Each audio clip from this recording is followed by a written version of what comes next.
श्री स्वामी समर्थ मैत्रिणींनो, मी आज पिवळ्या मोहरीचा खूप सुंदर उपाय तुम्हाला सांगणार आहे. त्याच्यामुळे तुमचं लाईफच चेंज होईल. म्हणजे काय करायचं, तर प्रत्येक महिन्याच्या पहिला सोमवार जो असतो त्या दिवशी हा उपाय करायचा आहे.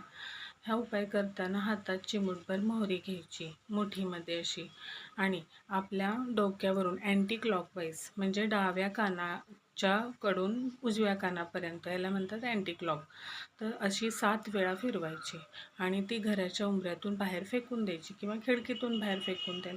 ह्याच्यामुळे काय होतं, तर पिवळी मोहरी असते ही निगेटिव्हिटी ॲब्झॉर्ब करायचं काम करत असतं, आकर्षित करत असते निगेटिव्हिटी ती. मग निगेटिव्हिटी त्या पिवळ्या मोहरीबरोबर आपल्या सगळी नजरबाधा असो, आजारपणा असो, जे काय वाईट गोष्टी असतील त्या पिवळ्या मोहरीबरोबर अटॅच होतात आणि त्या आपल्या घरातून निघून जातात.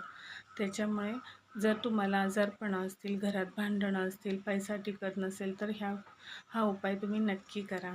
नमस्कार.